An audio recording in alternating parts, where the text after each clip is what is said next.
भगवान कहने लगे कि क्या बात सुनी थी? तो ये केवट कह रहा कि प्रभु मैंने ये बात सुनी थी, अरे छुआ तो से ला भई नार सोहाई राम हरे, भाई नार सुहाई राम हरे, पाहन ते न काठ कठनाई राम हरे, पाहन ते न काठ कठनाई राम हरे,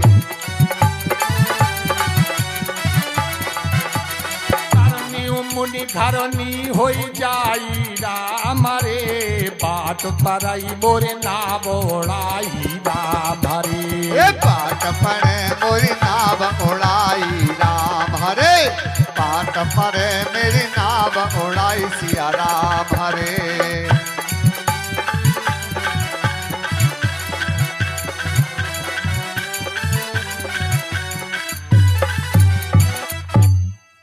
बतलाने लगा।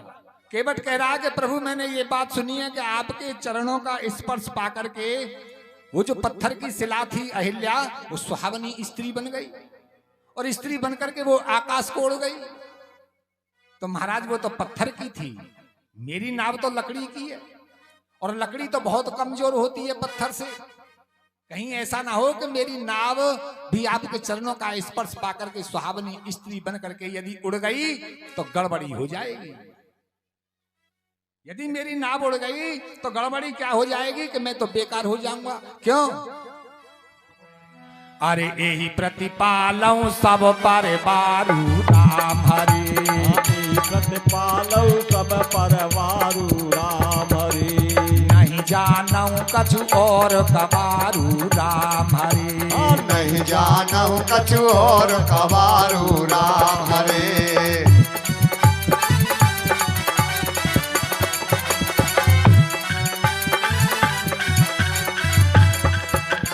जो प्रभु पार अवसता चहु राम हरे, मोहे पद पदम पखारन देहु राम हरे, मोहे पदम पखारन देहु राम हरे, मोहे पदम पखारन देहु राम हरे, पखारन देहु राम हरे, यही प्रतिपालऊ सब परिवारू। केवट कह रहा है कि प्रभु मैं इस नाव से ही अपने परिवार की पालना करता हूं, जय श्री राम। और जिस दिन से मैं पैदा हुआ हूं मैंने होश संभाला है, तब से मैं और कोई काम नहीं किया, मैं तो नाव चलाना ही जानता हूं, और कोई कार्य मुझसे आता नहीं है। और यदि नाव भी मेरी उड़ गई स्त्री बन करके तो महाराज मेरा कार्य चौपट हो जाएगा, मेरा तो परिवार भी जो भूखा मर जाएगा। भगवान कहने लगे तो फिर क्या किया जाए, हमें तो गंगा के पार जाना है। जय हो। तो केवट कह रहा है कि प्रभु यदि अवश्य ही तुम इस गंगा के पार जाना चाहते हो ना, तो फिर मुझे एक काम कर लेने दो। भगवान कहने लगे क्या? कि मुझे अपने चरणों को धो लेने दो। आपके चरणों को धो करके मैं अपनी नाव में बैठाऊंगा और बड़े आनंद के साथ फिर तुम्हें मैं गंगा के पार ले जाऊंगा। भोलेनाथ कह रहे हैं कि हे भवानी सुन के वट की बैन प्रेम लपेटे अटपटे। कैसे बचन है उस केवट के? अटपटे बचन।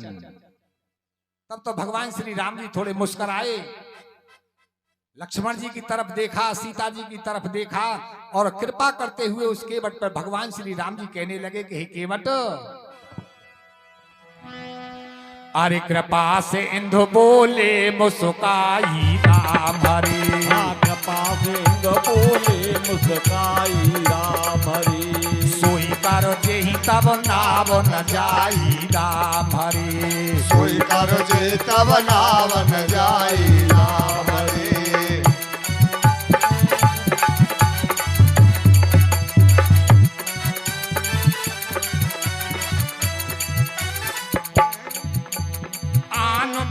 जल पाए पखारू राम हरे, हो तो विलंब उतारे पारू राम हरे, हो तब विलंब उतारे पारू राम हरे, हो तब विलंब उतारे पारू राम हरे।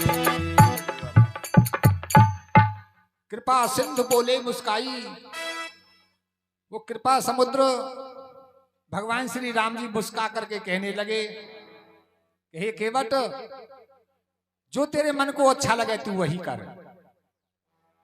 और तू ऐसा उपाय कर ले कि जिससे तेरी नाव को कोई हानि न हो। अब तू एक काम कर, जब मेरे चरणों को धो करके ही मुझे पार उतारेगा तो जल्दी से जल ले करके आ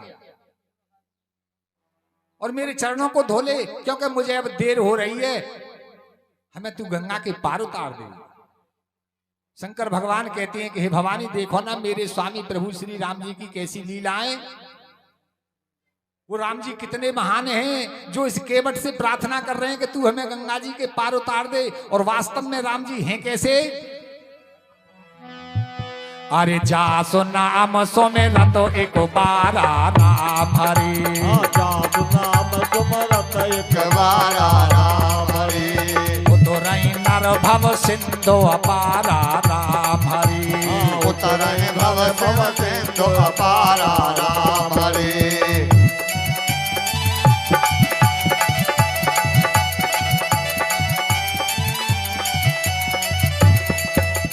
सोई कृपालु के बतईन हो राम हरे, जेहि जग किए त्यों पगउत थोरा राम हरे। सोई कृपालु के बतन हो राम हरे, जेहि जग किए त्यों पगउत थोरा राम हरे।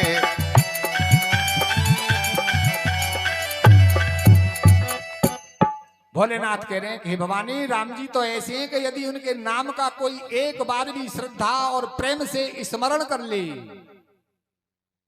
तो छोटी गंगा जी की तो बात ही क्या है, संसार समुद्र को पार कर जाता है। हरिओम।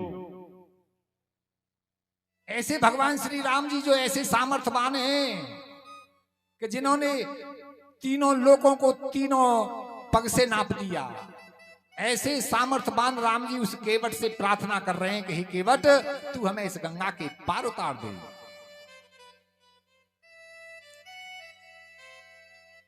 भोलेनाथ कह रहे हैं हे भवानी, केवट राम रजायस पावा।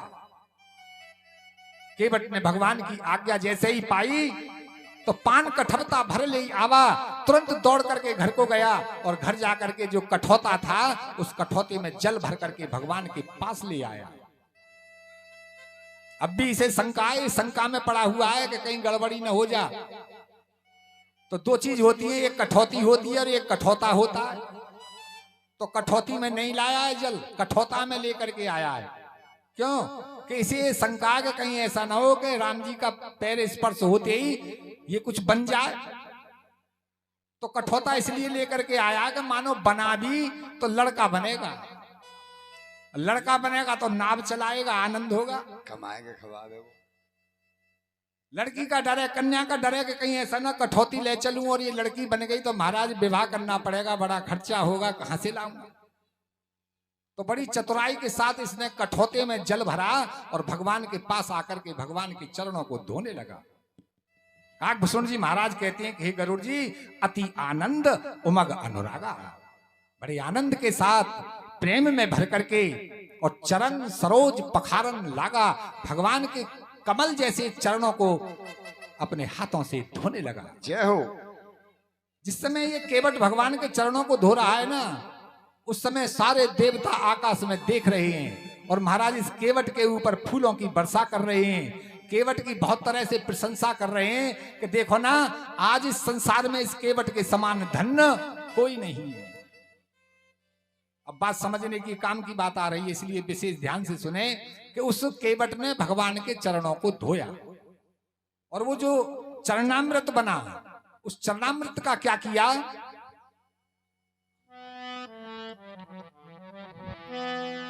अरे पद पखार,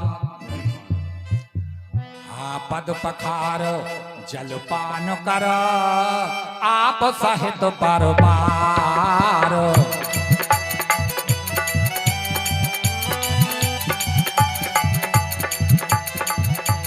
पितर पार कर प्रभु पुनो मुदित गयौले पार, सियावर राम जय जय राम। पते राम जय जय राम, सियापत राम जय जय राम, अवधपते राम जय जय राम।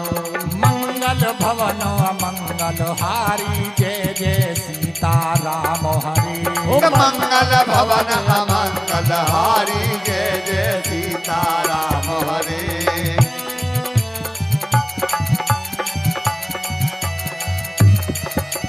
प्रभु सुत दशरथ अजर बिहारी जय जय राधे श्याम हरे। प्रभु सुत दशरथ अजर बिहारी जय जय राधे श्याम हरे। राधे श्याम हरे।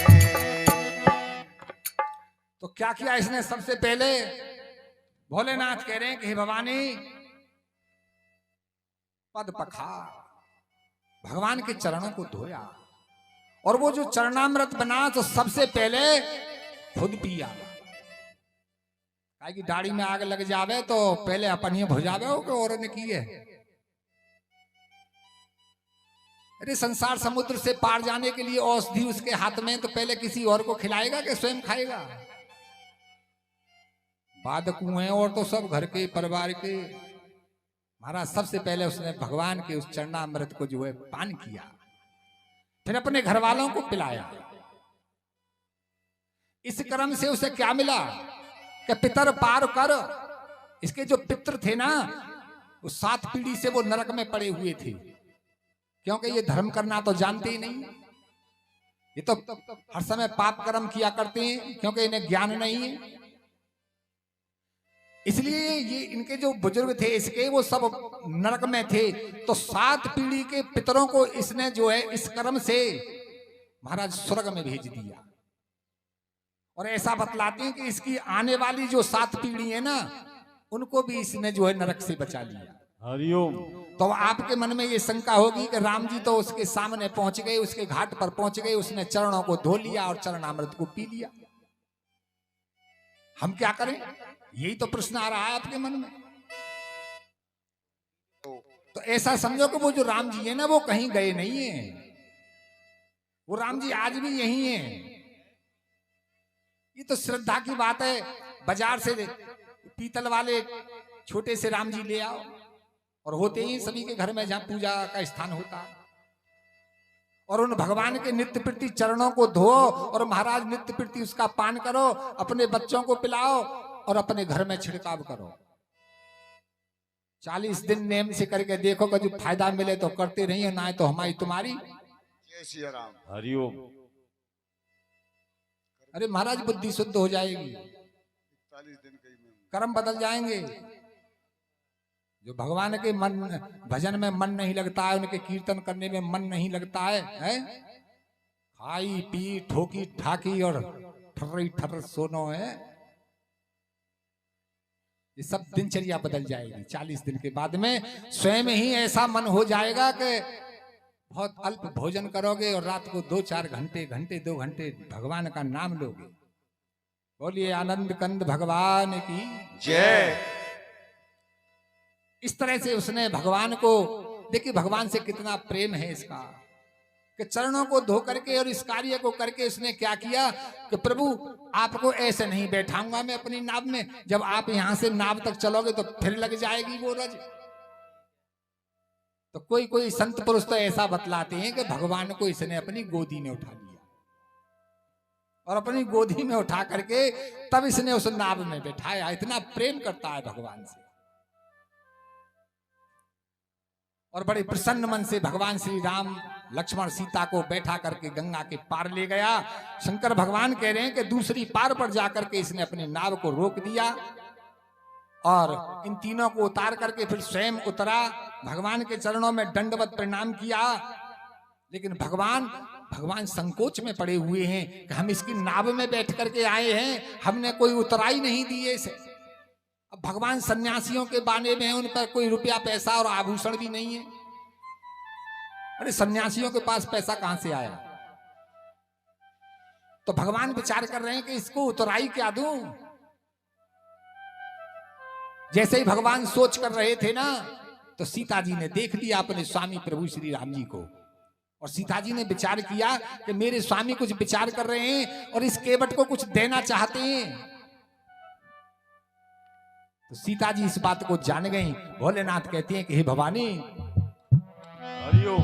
अरे पिए ही की सिय जानन हारी राम हरे सिय जानन हारी राम हरे मन मुदुरी मन मुदित उतारी राम हरे मन मुदरी मन मुदित उतारी राम हरे कहे कृपाल ले उतराई राम हरे केवट चरण कहे अकोलाई राम हरे केवट चरण कहे अकोलाई राम हरे केवट चरण कहे अकोलाई राम हरे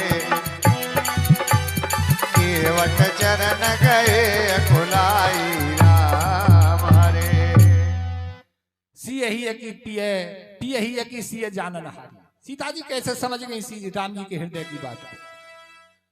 संत पुरुष बतलाते हैं कि सीता जी प्रथम क्लास की पतिव्रता हैं और जो प्रथम क्लास की पतिव्रता होती हैं वो अपने पति के हृदय की प्रत्येक चेष्टा को समझती हैं। हरिओम। और जो झूठ बोल रही कहाँ है पति के, वो कैसे समझ पाएंगे?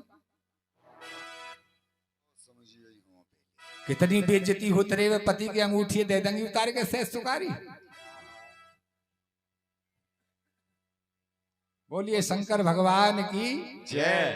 तो सीता जी जो है प्रथम क्लास की पतिव्रताएं पति के हृदय की बात को जान गई कि स्वामी कुछ देना चाहते हैं, इनके पास कुछ है नहीं। तो सीता जी ने जो उनके हाथ में अंगूठी थी उस अंगूठी को उतार करके प्रभु श्री राम जी को दे दिया और राम जी ने उस केवट को उस अंगूठी को दिया कि केवट ये तुम्हारी उतराई है।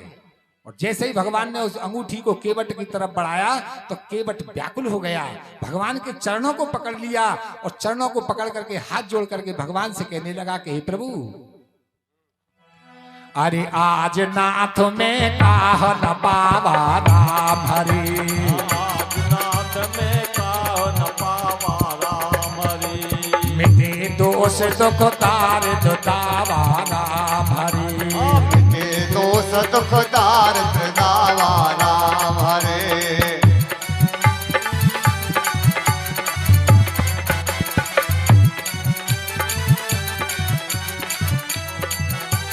बहुत काल में तीन मजूरी राम हरे आज दीन वेद भल बन बूरी राम हरे आज दीन बल बल मजबूरी राम हरे आज दीन बल बल मजबूरी राम हरे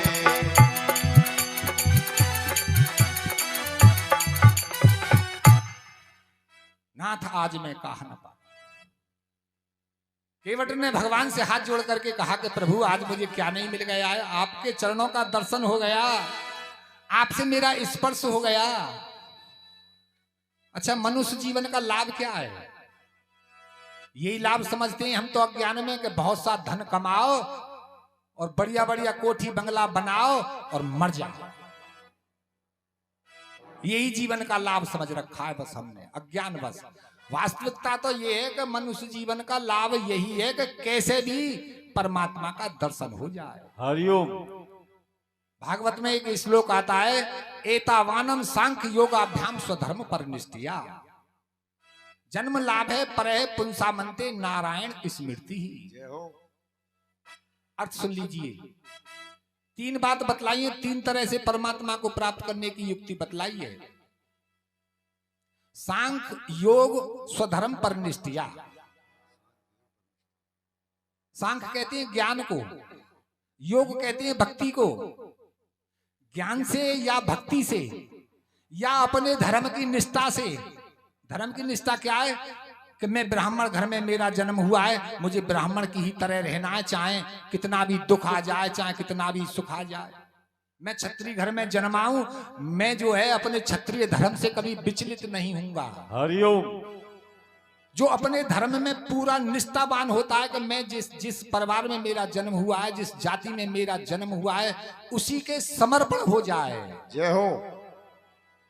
अपने धर्म से डिगे ना, तो भजन करने की जरूरत नहीं है, भक्ति करने की जरूरत नहीं है, परमपिता परमात्मा अवश्य मिलेगा। या फिर दूसरा रास्ता बतलाया भक्ति का। यदि अपने धर्म में इतनी निष्ठा नहीं है तो फिर भक्ति करके परमात्मा को प्राप्त कर ले। भक्ति भी नहीं होती है तो फिर ज्ञान से। इन तीनों में से किसी भी तरह से अपने जीवन को ऐसा बना ले कि अंत समय में उस परमात्मा का स्मरण हो जाए, हरिओम। उसका नाम इस जिह्वा पर आ जाए, उसकी मूर्ति हृदय में टिक जाए। किसी भी तरह से अपने जीवन को ऐसा बना लेना चाहिए। ये भागवत का जो है बड़ा गहरा श्लोक है। मैं तो ये कहता हूं कि ये निष्कर्ष है श्रीमद् भागवत का कि किसी भी तरह से अपने जीवन को ऐसा बनाओ कि अंत समय में हमें भगवान की स्मृति रहे, भगवान की याद बन जाए। जय हो। बोलिए आनंद कंद भगवान की जय। तो कह रहा है केवट कि नाथ आज मैं कहा ना पावा, आज मुझे क्या नहीं मिल गया है। मेरे सारे दोष मिट गए, मेरी दरिद्रता समाप्त हो गई। दरिद्रता क्या है? दरिद्रता ये नहीं होती है कि किसी पे पैसा नहीं है तो वो दरिद्री है। नहीं, दरिद्री उसे कहती है कि जो ना कभी भजन करता है, ना पूजा करता है, ना पाठ करता है, सवेरे को आंखन नहीं मिलता है, ला चाय ला रोटी और लगो फिर पोहे की तरह। नहीं पता ना है कि तनक मनक हमें भगवान को भजन करना है। ये दरिद्री है कि जो भगवान का भजन नहीं करते हैं, भगवान का कोई धार्मिक कार्य नहीं करते हैं, कोई सेवा नहीं करते हैं। ऐसे लोगों को ही दरिद्री कहा गया।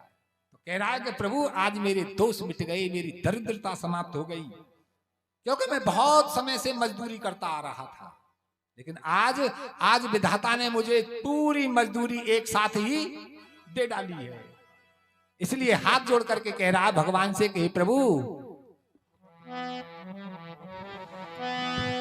हाँ अब का चुना तो ना चाहिए मोरे, चुना तन चाहिए मोरे।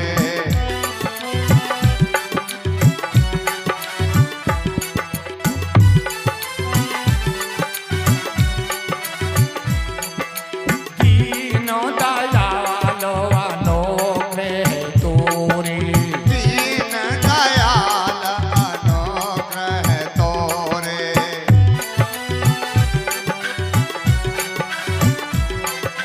फेरो ती बार नाथ जो देवा,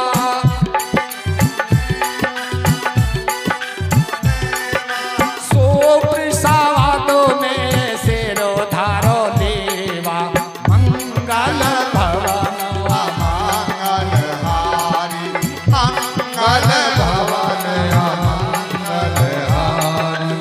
प्रभु सुन शरद अजर बिहारी, प्रभु सुन शरद अजर बिहारी, प्रभु सुन शरद अजर बिहारी।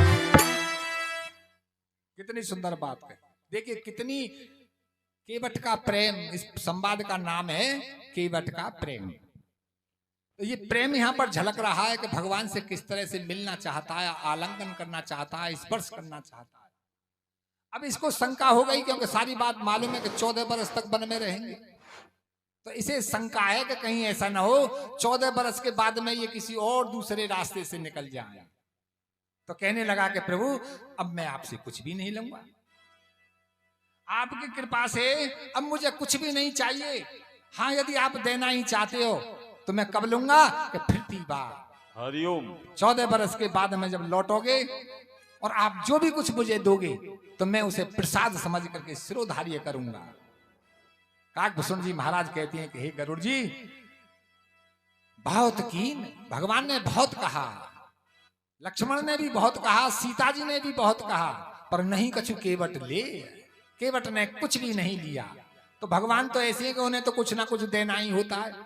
चल इसे नहीं ले रहा है तो फिर भगवान ने क्या दिया कि दे भगति वर।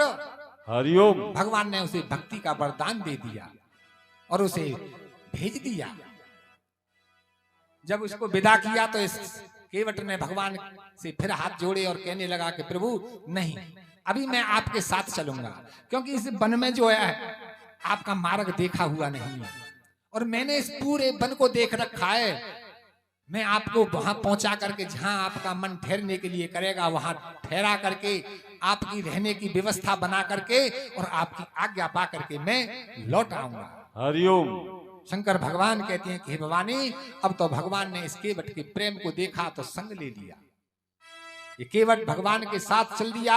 अब भगवान यहाँ से भरद्वाज मुनि के आश्रम में पहुंचे, उनसे थोड़ी देर सत्संग किया और सत्संग करने के बाद में फिर उनसे आज्ञा लेकर के वन में आगे को चले तो महर्षि वाल्मीकि के आश्रम में पहुंचे और वाल्मीकि ऋषि के आश्रम में जाकर के भगवान ने वहां भी उनसे सत्संग किया। अच्छा, भगवान जो है ऋषि मुनियों के पास क्यों जाते हैं? भगवान इसलिए जाते हैं कि वैसे तो भगवान सारी विद्याओं को जानते हैं, लेकिन फिर भी लोकाचार के लिए माने कि हम आगे आने वाली पीढ़ी के लिए समझाते हैं कि ऋषियों के मुनियों के पास में विद्या है, हमें उनसे विद्या सीखनी चाहिए। हरिओम। इसलिए भगवान सारे ऋषि मुनियों के पास जाते हैं, उनके आश्रम में जा करके उनसे सत्संग करते हैं, उनकी सेवा करते हैं। भोलेनाथ कह रहे हैं कि भवानी, अब तो भगवान महर्षि वाल्मीकि के आश्रम में पहुंचे। महर्षि वाल्मीकि से पूछने लगे, प्रभु श्री राम जी के हे मुनि, मुझे इस वन में कुछ दिन तक रहना है, मेरे लिए कोई स्थान बतलाइए। तो उन्होंने पंचवटी नामक स्थान बतला दिया, चित्रकूट नामक स्थान बतला दिया। हे राम, यहाँ से कुछ दक्षिण दिशा की तरफ जब चलोगे तो एक चित्रकूट नामक पर्वत आएगा, आप वहां पर निवास कीजिए और वहां पर जो रहने वाले जीव जंतु हैं उनको आनंदित कीजिए। शंकर भगवान कहते हैं कि हे भवानी, अब तो महर्षि वाल्मीकि से आज्ञा लेकर के भगवान श्री राम जी आगे को चले और चित्रकूट पर्वत पर पहुंचे जहां मंदाकिनी नदी है। भगवान ने जाकर के सबसे पहले मंदाकिनी नदी का दर्शन किया, जलपान किया, स्नान किया और जाकर के भगवान उस चित्रकूट पर्वत पर ठहर जाते हैं। शंकर भगवान कह रहे हैं कि हे भवानी, भगवान के वन गवन की कथा तो मैंने तुम्हें कहकर के सुना दी, अब तुम उस बात को सुनो कि जो कथा पीछे छूट गई है। माता भवानी बड़े सावधान होकर के इस कथा को सुनने लगी और भोलेनाथ कह रहे हैं कि हे भवानी, जब गंगा के किनारे से भगवान श्री राम जी ने सुमंत्र को वापस किया तो वो सुमंत्र लौट करके अयोध्या की तरफ चले और जैसे ही अयोध्या में आकर के महाराज दशरथ जी के महल में पहुंचे, जाकर के महाराज दशरथ जी को प्रणाम किया। महाराज दशरथ जी अचेत अवस्था में पड़े हुए थे और जैसे ही नमस्कार किया सुमंत्र जी महाराज ने तो महाराज दशरथ जी कुछ सचेत होकर के नेत्रों को खोल करके बैठे हो गए। उन्हें ऐसा लगा कि मानो सुमंत्र कहीं सीताराम लक्ष्मण को लौटा करके ले आए हो।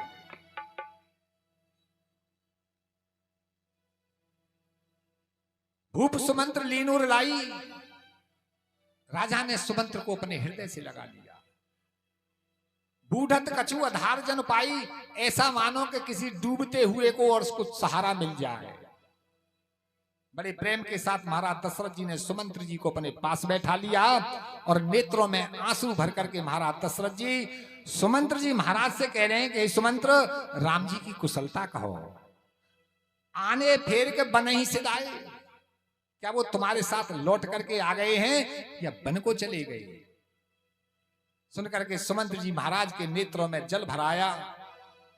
बार बार महाराज दशरथ जी पूछते हैं परंतु सुमंत्र जी कुछ बोलते नहीं और अंत में महाराज दशरथ जी ने ये बात कही कि सुमंत्र, एक काम करो कि जहां सीताराम और लक्ष्मण को छोड़ करके आए हो मुझे भी वहीं पहुंचा दो, नहीं तो मैं अब मेरा जो प्राण है वो अब जाना चाहता है। जब इतनी बात महाराज दशरथ जी ने कही तो सुमंत्र जी महाराज को बोलना पड़ा और सुमंत्र जी महाराज बड़े धैर्य धारण करके कहने लगे कि महाराज, आप तो बड़े विद्वान हैं, आप बड़े वीर हैं, सुधीर हैं, धर्म के धुरंधर हैं, साधुओं की समाज की आपने हमेशा सेवा की है। हे महाराज, जन्म मरण सब सुख दुख भोगा, ये जन्मना मरना सुख और दुख ये तो बरबस माने जबरदस्ती आते रहते हैं। जैसे जबरदस्ती दिन हो जाता है और जबरदस्ती रात हो जाती है, कोई रोक नहीं सकता है। अरे रात आने वाली है, क्या कोई रोक लेगा रात को आने से? और रात के बाद में जो दिन निकलेगा कोई रोक सकता है? ऐसे ही जन्म मृत्यु है, जब मृत्यु आएगी तो कोई रोक नहीं सकता है, जब जन्म होगा तो कोई रोक नहीं सकता है, जब कोई दुख आएगा तो रोक नहीं सकता है, कोई सुख आएगा तो जबरदस्ती होते। सुमंत्र जी महाराज समझा रहे हैं, महाराज ये सब जबरदस्ती होते। काल कर्म बस होए गुसाई। जय हो। हे स्वामी, ये समय के अनुसार और कर्म के बस होते रहते हैं। अब महाराज दशरथ जी को कह रहे हैं, सुमंत्र जी महाराज के जो मूर्ख प्रवृत्ति के लोग हैं वो तो दुख में दुखी हो जाते हैं और सुख में हर्षित हो जाते हैं, लेकिन जो ज्ञानवान पुरुष हैं वो सम रहते हैं दोनों में। दुख आ जाए तो भी ऐसे और सुख आ जाए तब भी ऐसे। इसलिए धीरज धैर्य विवेक विचारी। महाराज अपने ज्ञान का विचार करके धैर्य धारण करो और छाड़िए सोच सकल हितकारी। ये सभी का हित करने वाले महाराज, ये जो तुम्हारे हृदय में सोच हो रहा है इसका तुम त्याग कर दीजिए। ऐसा कहकर के महाराज को समझा करके सुमंत्र जी महाराज ने राम जी का समाचार कहना प्रारंभ कर दिया। कहने लगे सुमंत्र जी महाराज, कहे राजन, जब मैं आपकी आज्ञा से रथ में बैठा करके सीताराम लक्ष्मण को ले गया तो शाम को अरे प्रथम बास तमसा भयऊ दूसर सोर सारो तीर।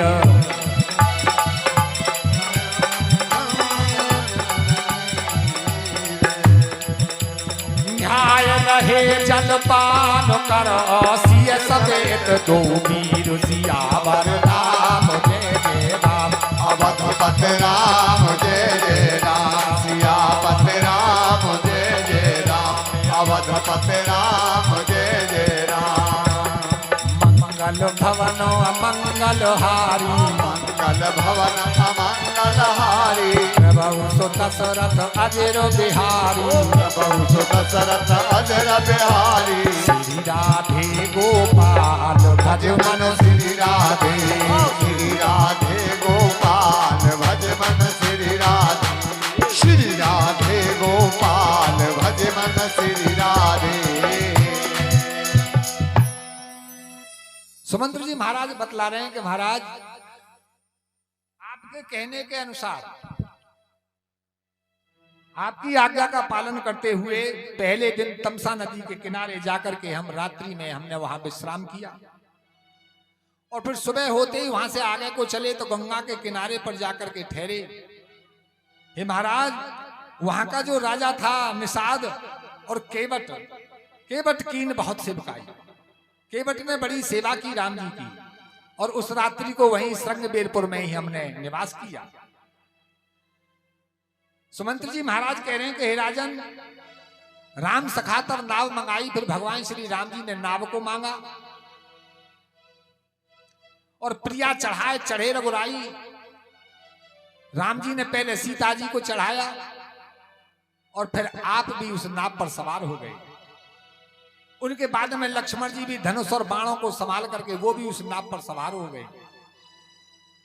और हे महाराज, जब वो नाव चलने को तैयार हुई तो भगवान श्री राम जी ने मुझसे एक बात कही थी, कही तात जाकर के पिताजी को मेरी तरफ से प्रणाम कहना। हे महाराज, उस समय पर लक्ष्मण जी ने कुछ कठोर वचन आपके लिए बोले थे तो राम जी ने उनको धमका दिया, उनको रोक दिया। और मेरे देखते ही देखते क्या हुआ,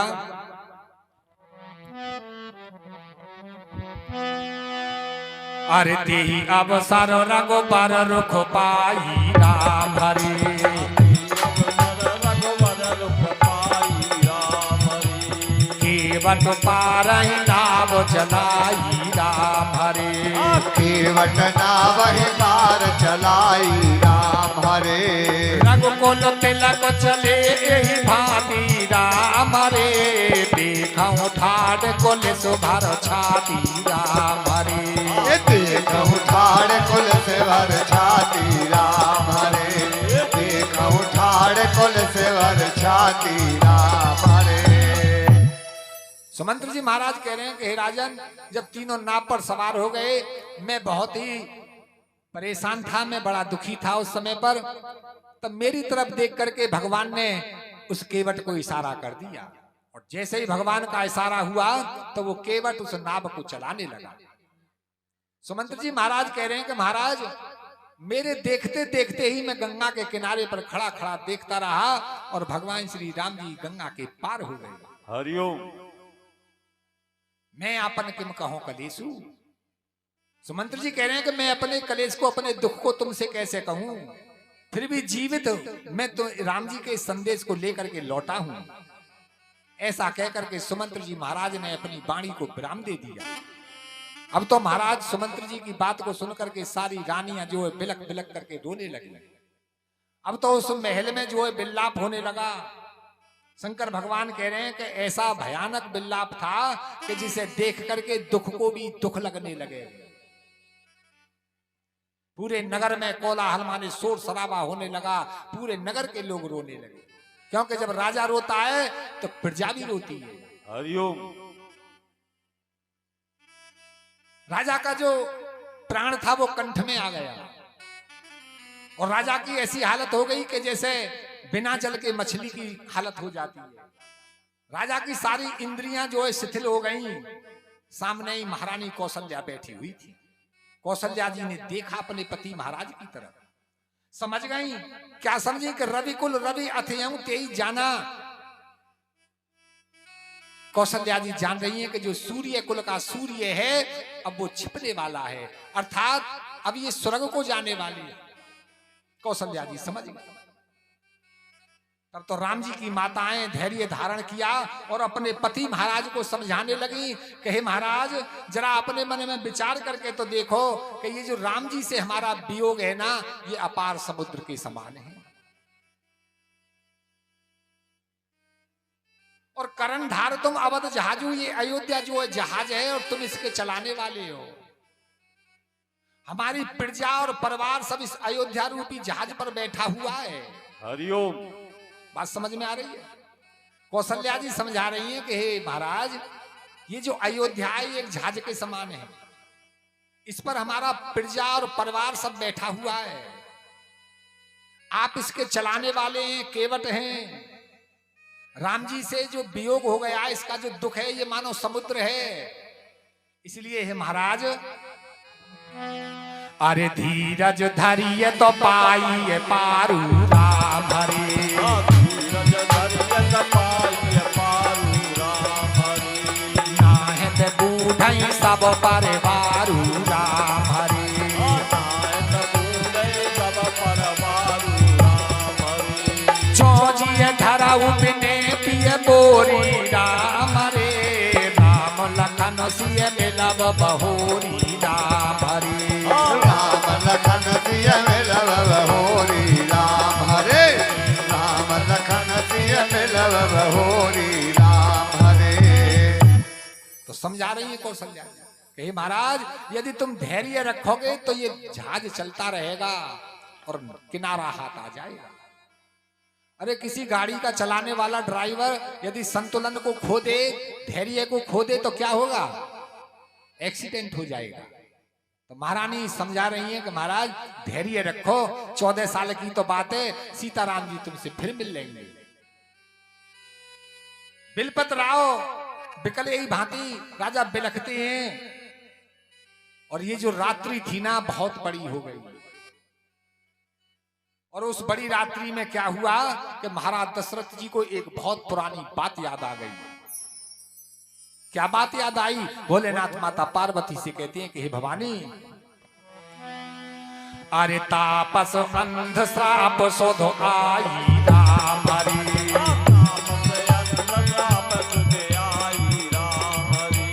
कौशल्य सब कथा सुनाई राम हरि। कौशल्य सब कथा सुनाई राम हरे। भयउ विकल वर्णत इतिहासा राम हरे। राम रहित धिग जीवन आशा राम हरे। राम रहित धिग जीवन आशा राम हरे। राम रहित धिग जीवन आशा राम हरे। महाराज दशरथ जी को श्राप की बात याद आ गई कि जो श्रवण कुमार के माता पिता थे, अंधी और अंधा, दोनों ने जो महाराज दशरथ जी को श्राप दे दिया था, उस बात की याद आ गई। क्या श्राप दिया था? श्रवण कुमार के माता पिता जो अंधे और अंधी थे, उन्होंने ये श्राप दे दिया था कि जिस तरह से हम पुत्र वियोग में तड़प तड़प करके मर रहे हैं, ऐसे ही तू भी मरेगा। हरिओम। अब महाराज दशरथ जी के साथ में वही बना हुआ है आज कि उनके कोई भी चारों पुत्रों में से कोई भी उनके पास नहीं है और महाराज बड़ी दुखी हालत में है। तो वो बात याद आ गई उनको, महारानी कौशल्या को ये बात बताई कि हे महारानी, ये बात मैंने अभी तक गोपनीय रखी है, किसी से भी नहीं कही है। जब मैं कभी जवान था तो सरयू किनारे मुझसे ऐसा अपराध भी हो गया है, मुझे अंधे अंधी ने ऐसा श्राप दे दिया है। आज वो उनका श्राप सामने आ गया है। हरिओम। और ऐसा कहते हुए महाराज दशरथ जी के अंतिम शब्द थे कि हे रानी, राम जी के बिना रहना बेकार है, धिक्कार है। ऐसा कहकर के अरे राम राम कहे राम कहे, राम राम कहे राम।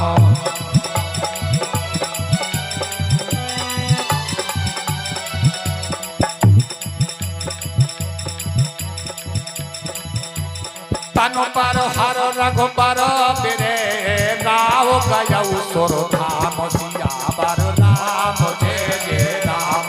मधुपत राम जय जय राम। सियापत राम जय जय राम। अवधपत राम जय जय राम। मंगल भवन अमंगल हारी, मंगल भवन अमंगल हारी। प्रभु सुत दशरथ अजर बिहारी।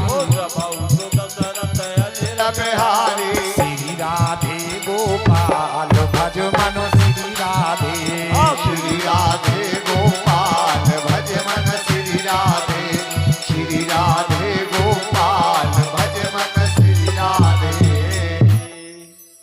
ऐसा कहकर के अपनी रानी से और महाराज दशरथ जी ने अपने मुख से राम बोला, राम बोला, फिर राम बोला, फिर राम कहा, फिर राम कहा। माने कि राम राम राम राम बोलते हुए महाराज दशरथ जी ने अपने शरीर का त्याग कर दिया। हरिओम। काकभूषण जी महाराज कह रहे हैं कि हे गरुड़ जी, जीवन मरण फल दशरथ पावा। महाराज दशरथ जी ने जीने का और मरने का दोनों ही फल प्राप्त कर लिए। क्यों? कि जब तक जीवित रहे तो राम जी उनके पास रहे, राम जी उनके सामने रहे, और जब उनका मरण हुआ तो राम राम बोलते हुए उन्होंने अपने शरीर का त्याग कर दिया। रामचरितमानस सारी बात बतलाती है, जीना भी सिखाती है और मरना भी सिखाती है कि किस तरह से मरना चाहिए। तो मरा जाए तो ऐसे मरा जाए जैसे महाराज दशरथ जी ने अपने शरीर का त्याग किया। शंकर भगवान कहते हैं कि हे भवानी, अब तो महाराज दशरथ जी के निधन होने पर रानियां व्याकुल होकर के विलाप करने लगी, और इसी तरह से विलाप करते करते करते करते रात बीत गई। जैसे ही सुबह दिन निकला तो महामुनि विश्वामित्र जी, महामुनि वशिष्ठ जी ब्राह्मणों की मंडली को साथ लेकर, सारे मंत्रियों को साथ लेकर, और जो नगर के बड़े बड़े लोग थे उन सभी को साथ लेकर के वहीं आ जाते हैं जहां महाराज दशरथ जी का मृतक शरीर पड़ा हुआ था। हरिओम। चारों तरफ रोआ राट मची हुई थी। तो वशिष्ठ जी महाराज ने अनेक इतिहासों की कथा कही, अनेक प्रकार से जो ज्ञान का उपदेश दिया, सभी को समझाया। किस तरह से समझाया वशिष्ठ जी महाराज ने सबको कि भैया रोने की बात नहीं है, अरे इस संसार में इसी तरह से आते हैं और चले जाते हैं। ये संसार तो एक मुसाफिर खाना है, इस मुसाफिर खाने में सभी आते हैं और अपने गाड़ी आने पर सब चले जाते हैं। किस तरह से समझा रहे हैं वशिष्ठ जी महाराज? अरे बनाया हर ने हरिओम। ये जगत मुसाफिर खाना, बनाया हर ने जगत मुसाफिर खाना, बनाया हर ने जगत मुसाफिर खाना।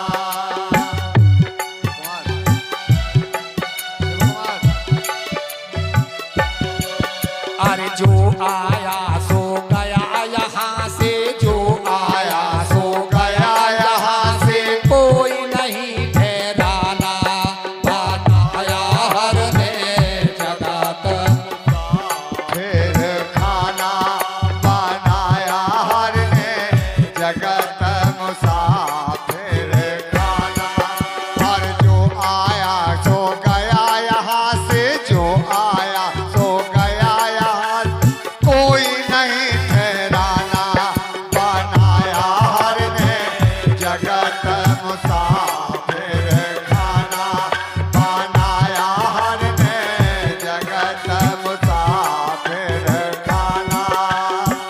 वशिष्ठ जी महाराज समझा रहे हैं सभी को कि भैया इस मुसाफिर खाने में कौन कौन आए और चले गए।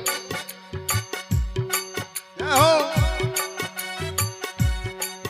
अरे गए सब राजा और सारे ही फकीर गए, धनोहीन गए सब ही अमीर गए, गए सारे बादशाह और सारे ही वजीर गए, गए सारे बादशाह सारे ही फकीर गए, गए सारे बादशाह सारे ही फकीर गए। अज्ञानी भी गए सब और ज्ञानवान गए, दानी गए सब और सब नादान गए, गए सब मूढ़ और चतुर सुजान गए, गए सब मूढ़ और चतुर सुजान गए, गए मूढ़ सब और चतुर सुजान गए।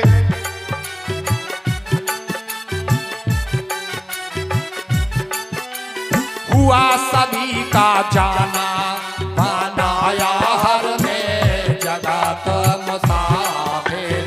खाना बनाया हर ने जगत मुसाफिर खाना। जो आया सो गया यहाँ से, जो आया सो गया यहाँ से, कोई नहीं ठहराना।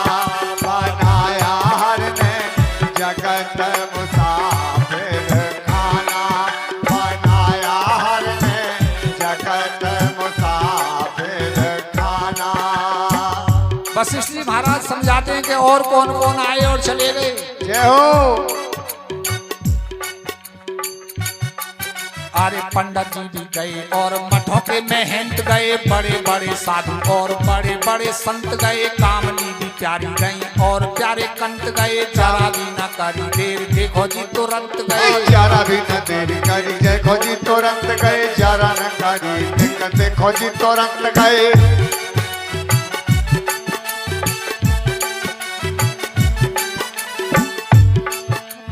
बड़े बड़े ठेकेदार बड़े बड़े मेट गए, खोमचा बेकैया और पूरे पूरे सेठ गए, काल के तमाचे से सभी चित्त लेट गए, कफन दो हाथ का शरीर पे लपेट गए। कफन दो हाथ का शरीर पे लपेट गए, कफन दो हाथ का शरीर पे लपेट गए। दो हाथ का शरीर पे लपेट गए। और हुआ सभी का जाना और रह गया पड़ा हुआ खजाना। बनाया हर में जगत मुसाफिर फिर खाना, बनाया हर में जगत मुसाफिर खाना। जो आया सो गया यहाँ से, जो आया सो गया यहाँ से, कोई नहीं ठहराना। बनाया हर में जगत मुसाफिर खाना, बनाया हर में जगत मुसाफिर खाना। प्रेमी बंधुओं, वशिष्ठ जी महाराज ने समझाया कि इस संसार रूपी मुसाफिर खाने में सभी आए और चले गए और आएंगे और जाएंगे। तो हानि और लाभ किसको रहा। मुख्य बात ये है, मुख्य बात पर आइए कि किसे हानि रही और किसे लाभ रहा इस संसार रूपी मुसाफिर खाने में आने पर। जय हो। तो बतलाया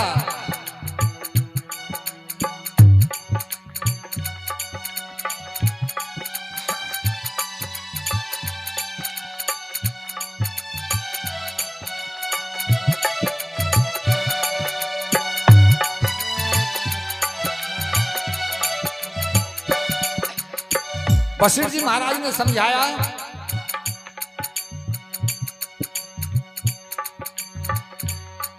अरे प्रभु को बिसारा वह जीती बाजी हार गए। हरिओम। माने कि मनुष्य शरीर पाया तो बाजी को जीत लिया, मनुष्य शरीर पा लिया तो बाजी को हमने जीत लिया। और मनुष्य शरीर पाकर के इसमें भजन नहीं किया, धर्म का कार्य नहीं किया, तो मानो कि जीतते जीतते बाजी को हार गए। अरे प्रभु को बिसारा वह जीती बाजी हार गए, लिया हरि नाम वही भव सिंधु पार गए। मानी और गोमानी सब डूब मज धार गए, मानी और गोमानी सभी डूब मज धार गए, कानी और गोमानी सभी डूब मज धार गए।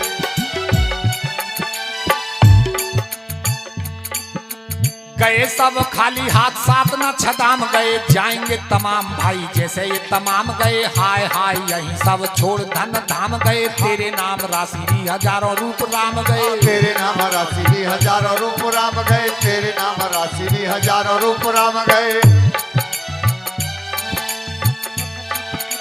फिर तू क्यों इठलाना बनाया हर ने, जगत मुसाफिर खाना। बनाया हर ने जगत मुसाफिर खाना, बनाया हर ने जगत मुसाफिर खाना। जो आया सो गया यहाँ से, जो आया सो गया यहाँ से, कोई नहीं ठहराना। बनाया हर ने जगत मुसाफिर खाना, बनाया हर ने जगत मुसाफिर खाना। बोलिए आनंद कंद भगवान की जय हो। वशिष्ठ जी महाराज के समझाने पर सभी को थोड़ा शांति मिली, सांत्वना मिली। अब वशिष्ठ जी महाराज ने सारे मंत्रियों से, बड़े बड़े लोगों से पूछा कि भैया एक बात बताओ कि महाराज दशरथ जी के इस मृतक शरीर का क्या किया जाए, क्योंकि इनका कोई भी पुत्र घर पर मौजूद नहीं है। तो सभी जो है विचार करके बताइए कब इनका मृतक अंतिम संस्कार कैसे किया जाए।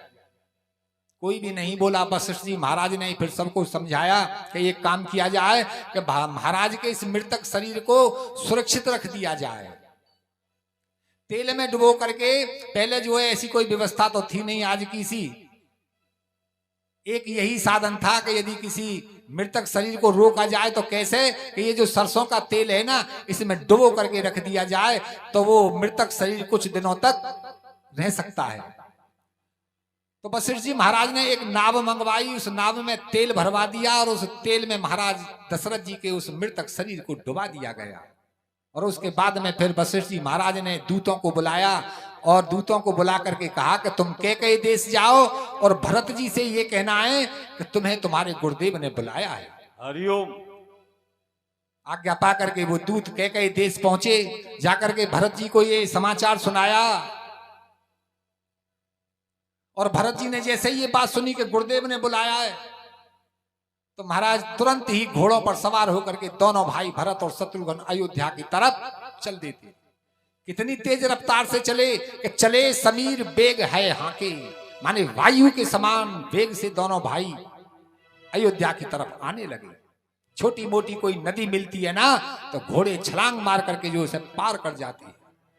कोई पर्वत मिल जाता है तो उस पर चढ़ करके घोड़े जो है हवा के माथे और बहुत ही जल्दी थोड़े समय में अयोध्या के नजदीक आ गए। अयोध्या के नजदीक आकर के भरत जी ने देखा चारों तरफ अपशकुन ही अपशकुन दिखाई दिया। कुत्ते बोलते हैं, गधे बोलते हैं, सुअर बोलते हैं। इनकी भयानक आवाज को जब भरत जी ने सुना तो भरत जी अपने मन में विचार करने लगे कि कोई ना कोई गड़बड़ी हो गई है।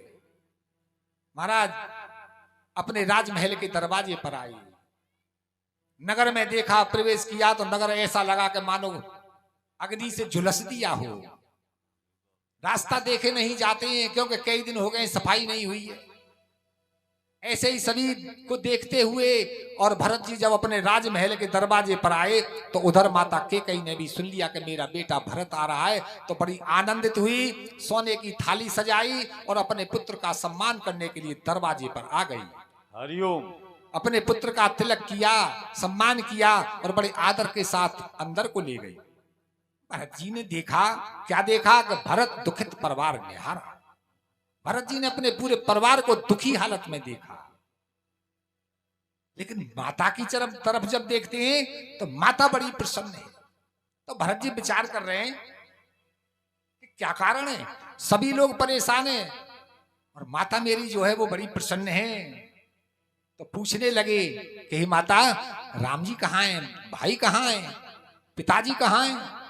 ऐसे प्रेम में वचन भरत के सुन करके और ये जो कैकेयी थी अपने पुत्र भरत से कहने लगी कि बेटा, अरे तात बात में सकल संभारी राम हरे, बात में बात संभारी राम हे मंथरा सहाय विचारी राम हरे।